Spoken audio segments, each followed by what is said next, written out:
Dragons! Alright, it is time to talk about dragons. I do not feel as if I have talked about dragons enough, so I decided to do a video on them. And be warned, this may become a series eventually, so get ready for that, because dragons are awesome. Alright, so today we will be talking about dragons in Skyrim, The Elder Scrolls 5. So, in general, dragons are done really well in that game.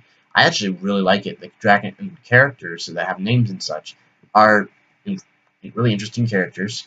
They have good good names, and intriguing stories. I like. I really like how the size of the dragons, like, they're not enormous, but that's okay since I like enormous dragons. That's okay since they are in a video game, so they can't be too big. But they aren't tiny either.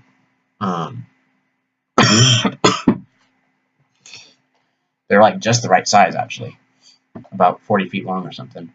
And so they're really interesting. And I do like how they have captured to some degree in their melee attacks that almost every part of their body can be utilized as a weapon. I think their wings can do attacks, their tail can do attacks. I think they may have claw attacks, I'm not sure, but they do have bite attacks. And their physical attacks are pretty gnarly. As are their breath weapon attacks, which are fire and ice. Ice seems to be less dangerous because, particularly as a Nord, you can avoid it. But I haven't played the fire avoiding characters either, so maybe I'm wrong. But I'm just more used to playing a Nord.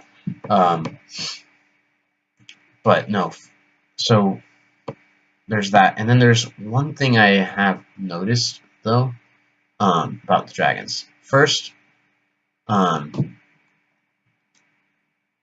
they're speaking. They could have done a little bit of better animation with the dragons speaking. In fact, if they hadn't moved the dragon's mouth at all, I probably would have been happier.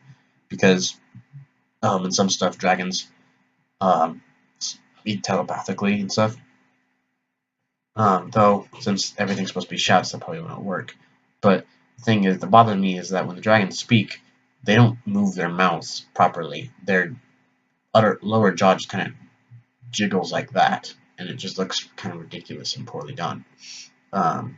It probably would have been very difficult to animate a moving jaw, but it bothers me. But though in general that's a problem with Skyrim anyways, but it's not as obvious as a problem with humans because humans are a lot smaller, and sometimes they're not even looking at you when they're talking. So dragons are a whole lot more obvious if you're sitting in front of them and they're talking to you. Next is this, and it comes to the fact of kill cams, and it's that I haven't really experienced all of them in Skyrim. I'm hoping to experience more. I think I haven't experienced all of them, except for this very one, when I get my head bitten off by a dragon, which is pretty awesome, except that I'm dead.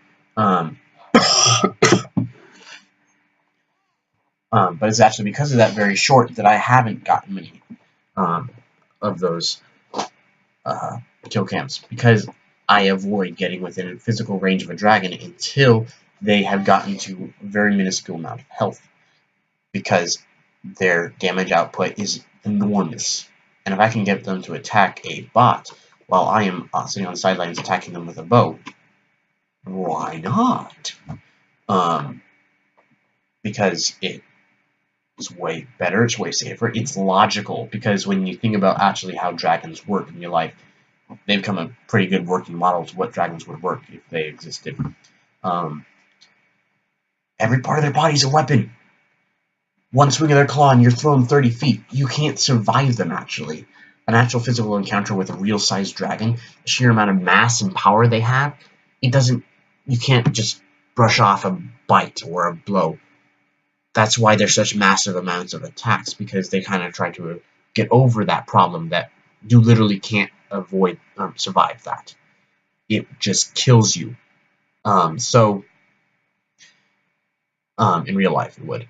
So that's why I think why they have such a large amount of damage, just because it makes them harder to fight as they get higher levels. So in reality, single swipe from a dragon doesn't matter that they have sharp claws. The amount of force they have is enough to throw you 30 feet or more. A bite. Doesn't matter that they've got sharp teeth, even though those things are awesome. Their sheer jaw size and muscle proportions to that will mean they are so strong they can snap you in half. I mean, the human mouth, it's got a jaw strong enough, like, feel your own jaw. It's actually very powerful. It's strong enough to bite fingers off. Bite them clean off. I mean, that's crazy. Think about a dragon jaw, then, compared to ours. And a tail, just as bad as forelimbs, or even the lesser limbs. And then wings are enormously problematic. If you get slapped by one of those things, oh, you're doomed. And if they rise onto their hind legs, which they didn't do in Skyrim, which is okay, but it would have been kind of neat if they did this kind of animation. They do something close, but they kind of hover.